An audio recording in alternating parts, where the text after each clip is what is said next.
세계 감염자들은 여전히 폭증하고 있습니다. 건강과 생명에 관한 걱정은 물론이고 통제된 생활에 대한 인내심도 한계에 다다르고 있지 않나 생각됩니다. 때문에 이 모든 상황을 한 번에 싹 날려버릴 진정한 게임 체인저인 백신에 세계인들의 관심이 쏠려 있는데, 오늘은 미국발 모더나, 화이자 등의 백신의 연내 개발이 기대된다는 뉴스가 큰 화제와 희망을 가져다 주었습니다. 그러나 개발이 완료된다고 모든 것이 해결되는 것도 아니다. 효과적인 백신의 충분한 수량과 적정한 가격으로 어느 나라가 먼저 확보하느냐가 관건이라는 의견도 나오기 시작합니다. 진짜 올해 마스크 좀 벗을 수 있을지, 한국의 상황은 어떨지 살펴보겠습니다. 전 세계에서 사망자 10만 명을 넘긴 미국은 7월 28일 오늘 15만 명조차 넘어섰습니다. 이처럼 최악인 미국은 코로나 백신과 치료제 등의 개발 속도를 높이기 위해 민간 기업에 거액의 자금을 지원하는 오퍼레이션 워프 스피드를 지난 4월부터 가동 중입니다. 워프는 우주에서 공간을 일그러뜨리고 거리를 단축해서 빛보다 빠르게 이동하는 기술이죠. 한마디로 속도전을 의미합니다. 백신의 효능이나 안전성이 최종적으로 확인되기 전이라도 유망한 것으로 판단되면 즉시 대량 생산이 가능하도록 정부가 자금을 대는 프로그램입니다. 물론 실패 가능성도 있기 때문에 더 큰 비용이 투입되지만 성공 시 몇 달 이상 먼저 백신을 상용할 수 있겠죠. 미 의회는 이 프로그램을 운영하는데 100억 달러, 우리 돈 약 12조의 예산을 배정했습니다. 현재까지 모더나, 아스트라제네카, 옥스퍼드 연합, 존슨앤존슨, 화이자 바이오엔텍 연합 등이 참여해서 개발비를 지원받았습니다. 미 보건부는 이런 방식으로 개발된 백신을 무료 또는 싼 값에 미국인들에게 제공하겠다고 공언하고 있습니다. 현재 바이든에게 지지율이 밀려 마음이 조급한 트럼프는 지지율 격차의 가장 큰 원인인 코로나 사태를 일거에 만회할 수 있는 백신과 치료제에 사활을 걸 수밖에 없는 상황입니다. 그런데 오늘 미 국립 알레르기 및 감염증 연구소와 제휴해서 백신을 개발하고 있는 미국 기업 모더나가 3상 시험에 돌입한다는 소식에 트럼프는 아주 고무된 모습으로 연말에는 좋은 소식이 있을 것이라고 발표를 했습니다.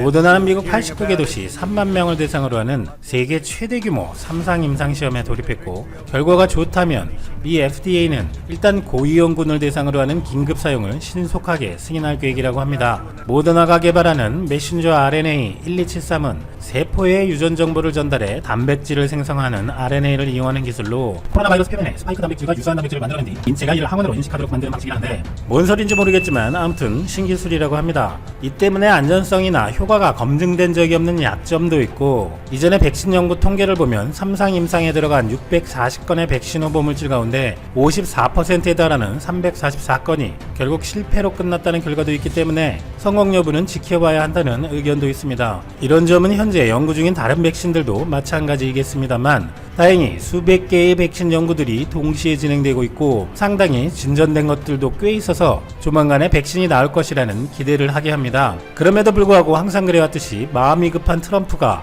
모더나를 또 무리하게 띄우는 게 아니냐는 생각도 할 수 있는데, 최근 완전히 트럼프와 대립각을 세우고 있는 파우치 소장조차 모더나는 새로운 기술이고 이런 종류의 플랫폼에 경험이 많지는 않지만 특별히 염려되는 것은 아니다. 빠르면 10월에는 효과가 있는지 알 수 있고 11월까지는 완전한 결과를 얻을 수 있을 것이라고 긍정적인 전망을 한 것을 보면 모더나에 대한 희망적인 관측에 힘이 더 실리는 모양새입니다. 혼자 뭔가를 만들어내고 있는 중국을 제외하고 속도만 보면 가장 빠른 것은 아스트라제네카와 옥스퍼드 연합입니다. 아스트라제네카 옥스퍼드 백신의 임상 결과 안전성을 입증한 결과가 영국 의학 전문지 랜싯에 게재되기도 했는데, 성인 1077명을 대상으로 백신 후보 물질을 투여한 결과 참가자 전원의 체내에서 보호 중화항체와 면역 T세포가 증가했다고 합니다. 중화항체와 T세포는 바이러스를 파괴하는 역할을 하는 것으로 알려져 있습니다. 앞서 얘기한 모더나보다 빠른 대규모 3상 임상이 확진자 수 세계 2위, 세계 5위에 달하는 브라질과 남아프리카, 그리고 영국에서 이미 진행되고 있고 8월에는 미국에서도 임상을 시작할 계획입니다. 뉴욕타임스에 따르면 결과가 좋다면 이르면 10월쯤 긴급 사용을 위한 생산이 가능할 것이란 전망이 나오고 있고, 총 20억 회 분량의 백신을 생산할 능력을 이미 갖춘 상태라고 합니다. 생산처에는 SK 바이오사이언스도 포함되죠. 또 하나의 선두권 백신 기업은 미국 제약사 화이자와 독일의 바이오엔테크입니다. 화이자는 미국에서 첫 번째 시험을 진행했었고 20일 독일 시험 결과를 발표했는데 코로나 바이러스를 무력화할 수 있는 중화항체가 형성됐고 특히 코로나 바이러스에 대항하는 고도의 T세포 반응도 이끌어냈다고 하는데 T세포란 일종의 백혈구로 바이러스와 같은 외부 침입자를 겨냥한 면역체계 공격에서 중요한 요소라고 합니다. 화이자와 바이오엔테크는 모더나와 비슷하게 이달 말 최대 3만 명의 피실험자를 대상으로 임상시험을 시작할 전망입니다. 코로나 질환지 중국은 백신 개발도 빨리 하고 있는데 뉴욕타임스에 따르면 중국의 칸시노바이오로직스가 군사과학원 생물연구소와 함께 개발한 백신은 전 세계에서 유일하게 당국의 승인을 받았다고 합니다. 그런데 그 당국이 중국군이라서 의혹과 비판도 따르고 있습니다. 보통 백신 개발은 최소 3단계 임상을 마쳐야 하지만 캔시노바이오로직스의 백신은 6월 11일까지 임상 1, 2단계 시험만 마친 상태인데 중공 군사위는 아직 안전성과 유효성이 검증되지 않은 이 백신을 군인들에게 사용하도록 허가한 것입니다. 이에 대해 중국의 비판적인 전문가들은 말이 백신 접종이지 사실상 군인들을 대상으로 3차 임상에 들어간 것이다. 중앙군사위가 군인들을 몰모트로 특별히 허가한 것은 중공군 내 바이러스 감염 상황이 매우 심각함을 보여주는 것이다 라는 의혹을 제기하고 있습니다. 중국은 200만 명의 현역 군인들을 이용해서 다른 나라에서는 무수한 법적, 윤리적 문제로 어려움을 겪을 수 있는 백신 임상시험을 잘하면 더 빨리 완수할 수도 있겠네요. 어느 나라나 군인들만 불쌍하죠. 이밖에 중국의 국영제약 기업인 중국의약그룹 시노팜과 민간기업 시노백은 아랍에미리트와 브라질에서 3상 임상시험을 진행 중입니다. 특히 시노팜은 세계에서 최초로 3상 시험에 진입한 기업으로 시노팜 회장은 3상 시험을 3개월 이내에 완료하고 연말 이전에 상용화될 수 있도록 준비하겠다고 밝힌 바 있습니다. 이렇게 백신 개발의 선두권은 미국의 모더나, 화이자와 공동 개발하고 있는 독일의 바이오엔테크, 영국 스웨덴 연합기업인 아스트라제네카, 중국의 칸시노와 시노팜 등인데 모두 연내 개발 완료, 생산을 하겠다고 발표하고 있습니다. 그렇다면 한국의 상황은 어떨까요? 최근 빌 게이츠는 문 대통령의 서한을 보내면서 우리 정부와 게이츠 재단의 협력을 강화하기를 희망한다며 훌륭한 방역과 함께 한국이 민간 분야에서는 백신 개발 등에서 선두에 있다고 알려져서 이번에는 K-백신이다 라고 부르짖히기도 했었지만 빌 게이츠가 민간 분야에서 선두에 있다고 한 걸 잘 보면 앞에서 살펴본 기업의 백신들은 각국 정부, 특히 미국의 오퍼레이션 워프 스피드 프로그램처럼 유망해 보이는 제약사의 정부가 미리 입도 선매를 하기 위해서 지원한 것, 그리고 특이하게 중국같이 군대를 이용하는 것은 빼고 민간에서는 선두권이라고 좋게 얘기한 것 같네요. 이 양반도 사회생활 좀 하나요?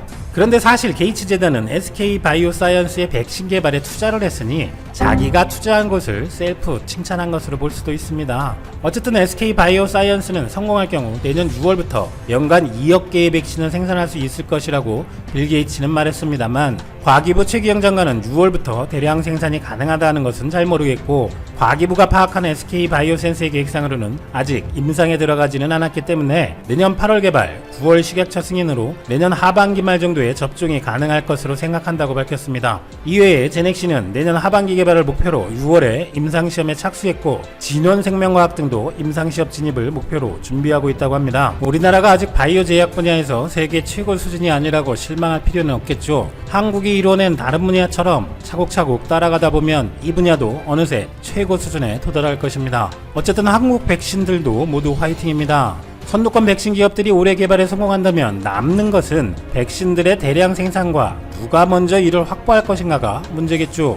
미국 화이자와 독일 바이오엔테크의 공동 개발 백신은 먼저 영국이 3천만 개를 2년 안에 공급받기로 합의했고 미국도 1억 개 2조 3,500억 원을 투입하기로 했다고 발표했습니다. 영국 스웨덴 기업인 아스트라제네카에 대해서는 미국과 영국, 유럽 일부 국가들이 백신 공급 계약을 맺은 바 있고 또 미국, 독일, 프랑스, 이탈리아, 네덜란드가 이끄는 유럽 포괄 백신 연합에도 4억 개의 백신을 공급할 예정입니다. 트럼프 대통령이 전격 G7에 한국을 부르고 싶다고 대통령 전용기 에어포스 원상에 기자회견에서 의견을 피력했습니다. 최근 한국의 국가 위상이 급격하게 떠오르면서 기존의 G20에서 이제 친미 핵심 라인인 선진국 동맹체인 G7에도 들어갈 정도의 이야기가 된 자체는 우선 대한민국의 위상이 예전과 다름을 보여주고 있습니다. 그런데 이번 G7 회의는 그 어느 때보다 새로운 국면으로 가고 있는데 어떠한 의미가 있는지 두 가지를 살펴보겠습니다. 첫 번째, 한국, 이젠 G7급으로 올라갔다는 의미. 우선 트럼프 대통령이 G7에 한국을 불렀다는 것에 관해서 일회성 초청이 되겠느냐 아니면 이제 G11 체제로 가겠느냐 이런 점이 중요시됩니다. 한국 외에 호주, 러시아, 인도가 포함된 G11국으로 가는 가능성도 상당히 높기 때문입니다. 트럼프 대통령은 G7 형식은 매우 구식의 국가 그룹이라면서 비G7인 한국과 호주, 러시아, 인도도 초청하고 싶다고 말했습니다. 물론 G7 국가들은 매년 돌아가면서 정상회의를 주최하는데 관행상 의장국이 비회원국을 초청국 자격으로 초청할 수 있습니다. 그런데 이것이 단순히 미국이 의장국이라 초대한 것이 아니라 한국 등 4개국을 포함한 새로운 선진국 클럽 G11을 만들겠다는 트럼프 대통령의 의중일 수도 있다는 점에 주목하고 있습니다. 구시대적이라는 말을 했기 때문에 더욱더 앞으로 G7 체제를 아예 G11으로 갈 수도 있게 된다는 말입니다. 현재 주요 20개국 G20에 포함된 한국이 더 선별적인 G11에 참여할 경우 그만큼 국제 현안에 더 주도적으로 목소리를 낼 수 있게 됩니다. 트럼프 대통령도 기존 G7과 사이가 썩 좋지는 못하기 때문에 새 판짜기에 들어간 게 아닌가 하는 의견도 제기됩니다. 이번에는 당장 메르켈 총리가 G7 퇴짜를 놓았으며 유럽 주요국과 무역 안보 등에서 이딴 파열음으로 관계가 소원해진 가운데 상대적으로 미국과 좀 더 끈끈한 관계라고 볼 수 있는 한국과 호주가 낫다고 생각했을 수 있습니다. 또한 이번 글로벌 팬데믹 사태에서 사실상 한국은 전 세계에서 유일하게 봉쇄하지 않으면서 피해를 최소화한 국가로서 기존 G7 회원국을 압도하는 선진국의 모습을 보였습니다. 또한 경제적인 선방도 G20에서 최상급이었고 주식시장도 미국과 함께 한국만이 유일하게 빠른 속도로 회복했습니다. 따라서 G7은 아니지만 사실상 여러가지 면에서 G7에 못 들어갈 수 없을 정도의 위상이 되었다는 말입니다. 무역 규모를 비롯해 국가 종합 점수를 따져봤을 때도 그렇고 G7이 친미 네트워크라는 점을 본다면 미국과 67년간의 혈맹을 맺고 있는 한국이기 때문에 G7 성격에 부합하지 못할 수는 없다는 해석입니다. 이미 IMF는 한국을 선진국 10개 그룹에 포함도 시켰고 미 주가지수 S&P는 선진국에 한국 시장을 배치했습니다. 그럼에도 불구하고 몇 가지 G7 추가 가입에 부정적 사항도 있습니다. 그동안 미국이 G7 확대 의사를 공개적으로 밝히거나 한국 정부의 회원국 가입을 타진한 적은 없는 것으로 알려졌습니다. 또한 가장 큰 걸림돌은 G7에서 G11으로 바뀔 때 기존 회원국의 동의가 있어야 할 것인데 현재 강제징용 배상 판결과 수출 규제 등을 두고 한일 관계가 극도로 악화한 상황에서 일본의 동의를 기대하기 어려울 수 있다는 시각이 지배적입니다. 만장일치로 그러한 동의가 이루어져야 하는데 일본은 반대표가 유력합니다. 요미우리 신문은 일본이 베트남, 태국, 호주, 뉴질랜드 4개국만 입국 허용 대상으로 고려 중이라고 오늘자 보도했습니다. 여전히 일본이 한국에 대한 거부 기류가 있음을 의미합니다. 그런데 트럼프 대통령의 또 하나의 노림수도 거론됩니다. 두 번째, 중국 견제용 임시 소집이라는 의견. 이번에 트럼프 대통령이 거론한 한국, 호주, 러시아, 인도 중 중국과 밀접한 관계가 없는 나라는 하나도 없습니다. 따라서 이번 주요국들을 소집하는 이유 중에 하나는 미국 중심의 네트워크를 제대로 구성해서 미중 간의 대립구도를 이제 G11과 중국이 맞서게 하는 형태도 고려한다는 점입니다. 눈에 띄는 것은 러시아조차 포함됐다는 것이죠. 미국은 러시아와 계속해서 갈등을 빚고 대치하고 있지만 중국 견제를 위해서 러시아와 우선 전략적 관계로 가는 게 아니냐는 해석을 놨습니다. 시진핑 국가주석도 미국과 홍콩 보안법 등의 대치 상황이 오자 곧바로 러시아와 협력을 타진하며 우군 다지기에 나섰습니다. 이에 미국은 중국의 가장 큰 힘이 될 러시아를 이번 G11에 포함시켜 중국을 고립시킨다는 것입니다. 중국이 러시아에 많은 경제적 영향력을 주고 있지만 미국이 제대로 러시아 제재를 풀어준다면 미국에 돌아설 수도 있습니다.